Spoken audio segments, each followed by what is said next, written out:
Dan, you just mentioned something off the recording about his name and how we're saying it. And Yahusha actually said, we will not see him again until we say Baruk Haba Bashem Yahuah. And I wonder what you were saying, how that relates. Oh, yeah, because it couldn't have happened until this particular point in time, because it wasn't known before in the Hebrew tongue. People are saying this now around the world, and it's irritating a lot of the pastors. And the fact that, someone might say, blessed is he who comes in the name of the Lord, that doesn't mean anything. Who's the Lord? They don't even know who that is. But to say Baruk Haba Bashem Yahuah, he said he wasn't going to return until he heard that, until we said that. And it's happening now. Yeah. And that tells us where we are in the stream of time. That's awesome.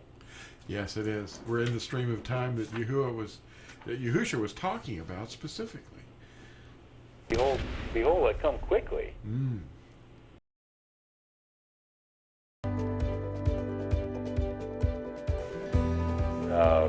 How you got my face in the Mount Rushmore. Yeah. Oh, did you see that? Did you recognize that face? Yeah, almost. Yeah. Boy. Yeah, there you are. Yeah. Did you? I hope you don't mind that. Oh, not at all. I think this is fun. I like this stuff we come up with. Yeah. Yeah. It just popped into my view, and I thought, I could probably do that. I could put Dan's face in Abraham Lincoln's head. There you go. Yeah. Yeah. I'm kind of a private guy, but I'm just getting so much exposure now. Yeah. My face is just showing up everywhere. I'm out in space. I'm underwater. I'm Doctor clock Who. tower. Going through time. Yeah. Doctor Who. Yeah. Yeah, you're on clock towers and Mount Rushmore. Yeah. It's amazing. I even show up in the TARDIS every now and then. That's kind of cool. I like that. Yeah, you're in the redwood trees. Yep. Yeah, it's fun. Yeah, I'm already recording if you want to bring something up. I wanted to say hello to everybody. This is Dan Lachendro on the phone, and he's chatting from great distance, probably outer space. And we don't know yet. But I'm Blue White, and you're watching me on a new channel, too. I'm just going to be on a new channel now. So, watch for these videos to pop up there. Well, you sent me a letter here, or a note, and matter of fact, I just got it today. Something told me to check the mail, and I walked out to the mailbox. Yeah. It was kind of interesting. I mean, some of the things you brought up here, just, we kind of talk now and then back and forth.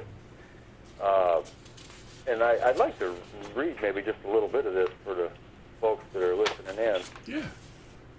The whole world is in control of the evil one, but that control is slipping.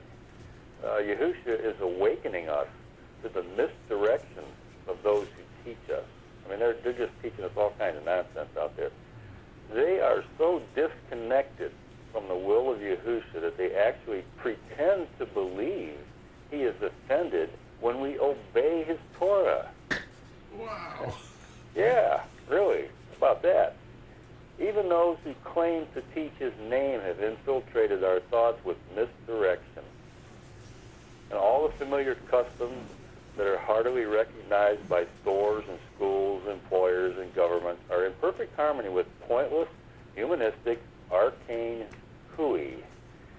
Mythology has engulfed most, and yet there's a remnant remaining steadfast amid the slumbering masses. We're being transformed by the Word, and our minds are purging the arcane hooey as Yahusha renews our mind. Reasoning together with Yahuwah, we can see there is no way we can reconcile what the Word says with what the teaching authorities are saying to everyone. And, I read some of these other newsletters I get. One of them, I'm just going to bring it up, mention it's called The Last Trumpet newsletter. And I kind of like reading his newsletter. He doesn't understand the name and, the Sabbath and all that yet. But he just points out things that are going on in the news and how they correlate with what Scripture says, and he's connecting the dots. Yeah. And he's a teacher, and I think he just has a small group, and but if we could get information like this where he could see it, and he could possibly learn some things and maybe come out of a stronghold that he might be in, and then he could reach people too. I mean, that's what you and I are trying to do. We're trying to reach the teachers out there, that are controlling the masses and have these followings. If we could get them to see what's going on and see the truth and accept it, then they could teach the people. So basically, our work would be going forth exponentially, and that'd be a really good thing. Yeah, it isn't supposed to be just one or two people. It's supposed to be all of us together, doing everything together. Yeah. Yeah. But and the problem that I saw in Christianity is, especially in the Adventism circles, is everybody likes to group together and come together. And well, first of all, they're traveling on a Sabbath, but they shouldn't be doing that. Staying in their place, okay. But if they live in a neighborhood or something, they can walk over to each other's house or whatever and get together for an hour or two and talk about stuff. That's fine. But driving 50, 60 miles, to group together, and then they talk about what they believe, and you're supposed to be working back to back to reach the people out there that don't understand. And, clumping together like that, it doesn't profit anyone. Mm-hmm. And, that's what the appointed times are for, to come together, the believers come together, on a seventh Sabbath, But, they don't understand this stuff. And they really don't want to hear it when you try to explain it to them. And, you just got to do what you can, I guess. And it's not their argument isn't with us. It's with Yahusha. And they don't want to know his name. They want to call him by titles and whatever. And that's just that's just not going to get started. What about that circular firing squad? No, I got a kick out of that. Yeah. What? Yeah. That's messed up. Yeah, and it's pretty much reality too. Well, yeah.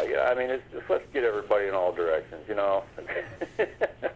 Well, yeah, they're going to take themselves out if they're not careful. They're goats and sheep and everything mixed up. Somebody was. I don't know. I mean, I know that. I got this little thing I made up to show people. It's a little flashcard. You didn't wake yourself up. Or you didn't wake up yourself. Somebody else made that happen. And I know who did it. It's Yahusha. He woke me up.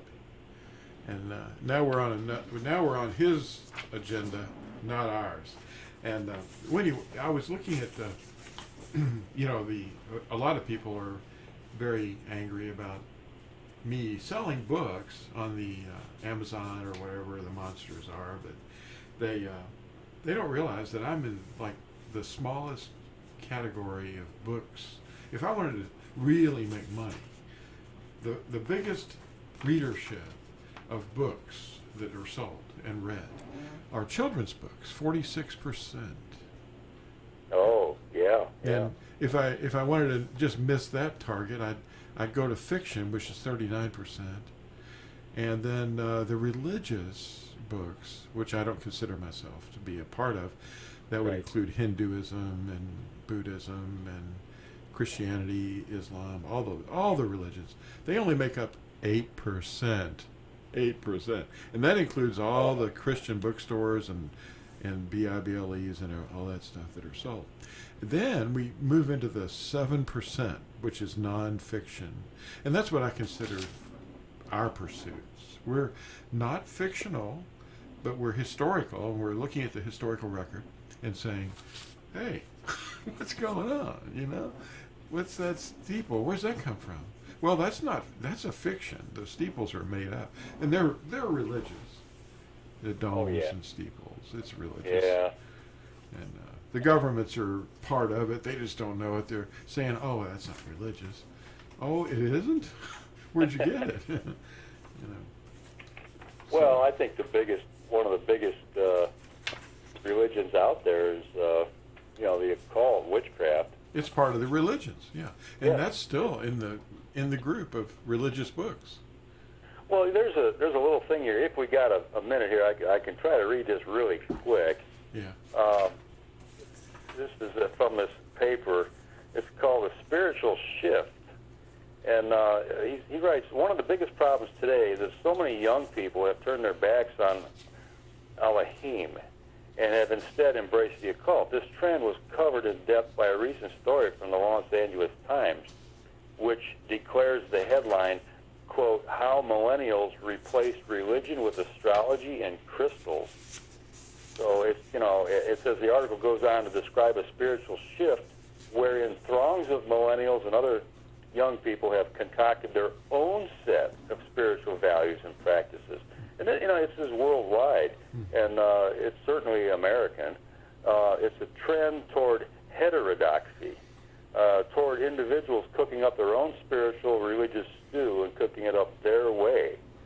So, for the proud witches who are enjoying a newfound popularity, this trend indicates a return to ancient pagan practices. So, they're going backwards with this stuff.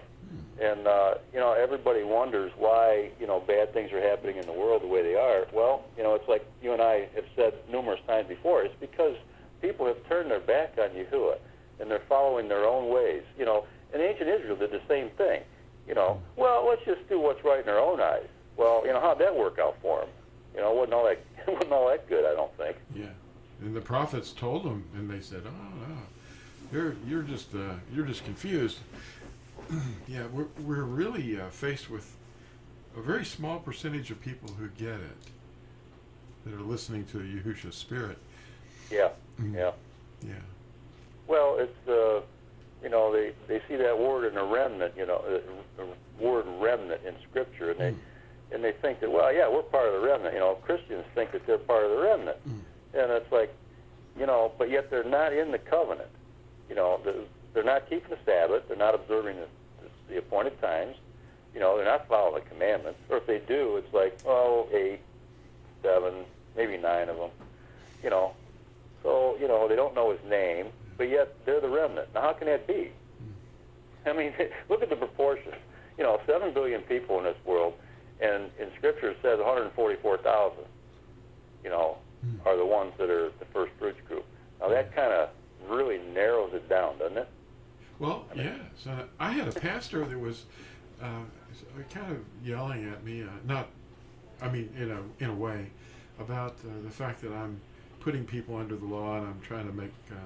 He's just misunderstanding us, but he was basically saying that he thought that I was a heretic, and Yahusha was a heretic in relative to his surroundings, because they were following men's traditions, and we're calling him by his real Hebrew name, Yahusha, and that means I am your deliverer. It literally means that. And then, of course, the Torah that we're following is written on our hearts, and it's the same what was it written in stone inside the ark, and it's a covenant of loving kindness. It's favor. It's loving Yahuwah and loving your neighbor. But they misunderstand those things, and they just they'll condemn you because you're different, And we're not condemning anybody. We're not dragging their name out and saying this person's a heretic. We're here hopefully making all the points we can. But one of the things that he said was, there's nowhere after the resurrection where anyone ever mentioned the Sabbath. And that's just not true. He's obviously never read the book of Acts. There you go, chapter 15. For Moshe, the law of Moshe, or Moshe, his instructions, are read in the synagogues all over the known world every Shabbat. Yeah. And he was quoting from the 15th chapter, denying that we should be obedient. But I don't mean to make him feel bad, because we're not supposed to. No. 1 Corinthians is instructing us that if a person is doing something incorrectly, we're not to make them feel, terrible. We're just to encourage them to understand. Go to them privately. And, point it out to them, and yeah. let it go, and let them make a decision. Yeah. And maybe one day the fellow will wake up and go, wow, I love this name. I don't know why I didn't have the Sabbath. It's just a wonderful day. It's a delight. Well, that's how I felt when I first found out about it. And my mind was open. I felt relieved, and I felt really good about it, because it's like, I've been missing this all these years. Oh, yeah. And I felt really good about it, too. I felt horrible that I'd been ignoring him. And it was just my teachers that were misleading me. And when you start obeying them, if you start obeying the commandments, the ones that get upset, and it's just like Revelation 12 verse 17 says, the dragon gets enraged at you. The dragon's sending out, his people to get you back under his thumb. And once you're awake, you don't want to go back to sleep again. You want to wake up and stay awake. And but it's not that we're hateful. We're just saying, I'm sorry, I can't obey you. I've got to obey what the Word says. Do the Word. That's right. Yeah. Do the Word. That means there must be some sort of physical activity that needs to be employed there. What's Hebrews 4? Not just believe. Hebrews 4 says, it mentions the seventh day. Enter into his rest. Otherwise, he's comparing you with the disobedient. Yeah. And those things are written after the resurrection of Yahusha. And this fellow apparently, and a lot of pastors on the radio are saying things like that just aren't true. This Shabbat is mentioned more often in the Natsarim writings, the ones that people call the New Covenant, than the density of all of them in the Tanakh. It's everywhere. It says all the same. In the Tanakh, it was basically, it was a given. That's just the way it was. Yeah. They just knew that. They had to be retrained, for 40 years out in the desert, because they got away from it. But, in the Natsarim writings, Yahusha knew that savage wolves were going to come in and start changing things. So it was reiterated and reiterated enough times to, keep it in the forefront of people's minds, the Sabbath, Well, he talks about him being bronze foreheaded and, Yeah. And it can be used in a good way, too. Yeah, being stubborn about being right and truthful. Yeah. But being stubborn in a kind way. But, what is Yeshayahu or Isaiah chapter 24 talking about? If only you had obeyed my commandments. And he talks about the end days in that same chapter. And then Matthew 24, his disciples came to him and said, tell us about when you're going to restore the kingdom and the sign of your coming. What are those? And he goes into this big, well, not a big one, but fine details about the end times. And he said, watch and guard, and the times are going to get really bad, but pray that your flight will not be in winter or on a Shabbat. And that's something that is coming out of his own heart, speaking through his body into our ears today. And I hear him, and I'm wanting to obey him. Oh yeah. And, this is something that pastor, I mentioned to him. I said, what about the fact that the deliverer, Yahuwah himself in human form, said that? How could that be something like Sunday? He's not talking about Sunday. That's right. Yeah. Wow. Well, they've never heard anything like that before. They've never heard it explained to them. All they know is what they've been taught in the seed plots, the seminaries, the indoctrination. And somebody made a statement once, and I think it might have been in a movie or something at some point years ago. Everybody's Catholic. Well, that's true to a large degree. All the Protestants, where did they get their doctrines from? Catholicism. Yeah. In fact, it's still running around out there, because I'm in some. I was in a doctor's office a few days ago, and I heard some people having a conversation in nearby, and they were saying, "Oh, that's the Catholic circus," and not the circus, but he's at church. And Right. I was there. I understand that. I used to be one of those. Well, they came out of it, but they're still doing the same things. And then they said, "What's the name of that place?" And they said, "That's Saint Athanasius." And I was thinking, boy, I'd love to tell him who that guy was. He was at the Nicene Council at the age of 27, and he wasn't from Nicaea. He was 27 years old, and he was from the Alexandria Catechetical School, you know, the Didascalia, the school where all the doctrines were hatched. Athanasius is called the father of doctrine or straight teaching or orthodoxy. Yeah, the father of orthodoxy. I thought the father of orthodoxy was Yahuah.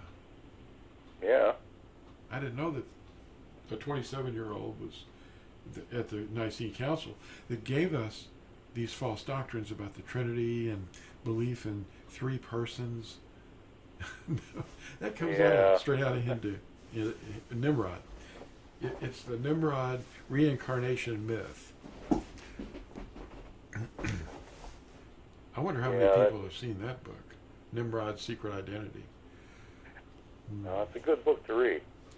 Well, it's right out of the encyclopedias and scripture, comparing the two, you know. But, yep, there's black and there's white. There's no gray area. no. You know, there's what's right is right and what's wrong is wrong. Well, you're either dreaming and you're pretending, and everybody's pretending with you the same thing, or you're awake and you're practicing reality, you know. Well, yeah, you know, and anybody that's seen the movie The Matrix, they need to ask themselves, well, what pill did I really take, the red or the blue? Yeah. Yeah, They're really lying to you. Yeah, they really have gone to sleep. They've gone back into a deeper sleep because they trust the teaching authority that they put their trust in.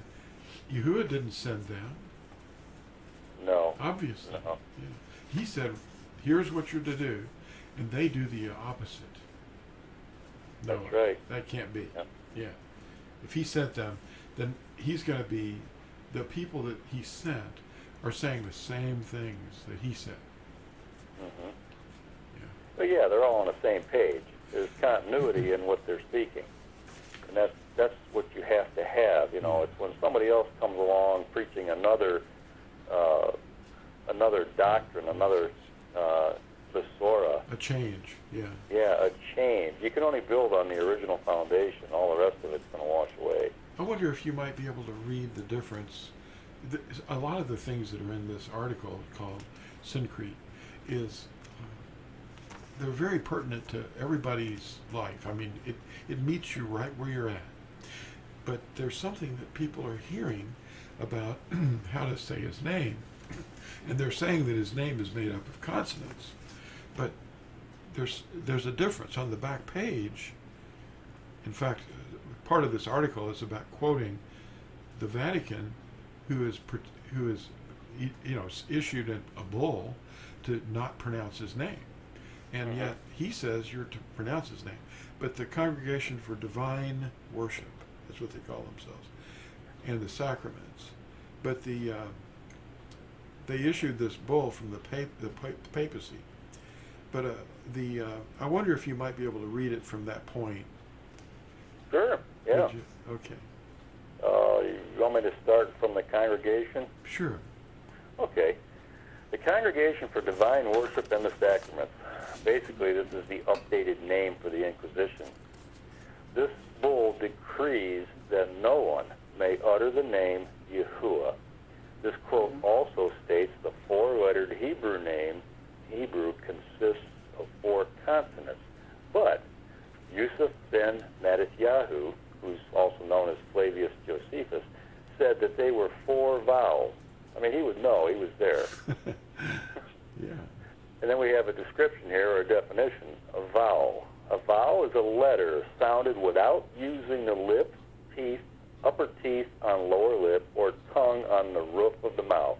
Only the breath and the mouth cavity are used. A consonant is a letter making use of the lips, the teeth, the upper teeth on the lower lip, or tongue on the roof of the mouth. That's, and I, when I read this, I tried that. It's like, yeah, absolutely, it makes perfect sense. So Yahusha quoted Psalms 118:26 and Matthew 23:39 when he said, "You will not see me again until you say, Baruk Haba Bashem Yahuah." Does Yahuwah not want anyone to call on his name? Well, the answer is not hard to find out. For example, if we read Psalm 79, it says, "Pour out your wrath on the Goyim who have not known you, and on the reigns that do not call on your name." Now, it will be very difficult to say Baruk Haba Bashem Yahuah and at the same time obey the papal decree. So, who will you obey, men or Yahuwah? You'll have to decide quickly. The Natsarim are saying it all over the world. And, if we go right back with what I just read there to the very first page of this article, have you noticed the agitation in those who are upset by the growth of Torah observance? Okay? What's Torah observance? Part of it's calling on his name. And that's just really getting everybody's goat. Yeah, that's true. Well, I just wanted to keep it as short as we could because the people, they probably are busy, but I think we touched on some of the main things, but there's more to this article. And once you've digested this, you'll know that when you pronounce the V as a V today, when it was originally shaped like a V, but it was pronounced as a U, that if you say Yehovah, and that is incorrect, because it has to be a vowel, it's Yahuwah. That's right. So thank you all for watching this, and I'm going to let you all go and sign off, and we'll talk to you all again next time.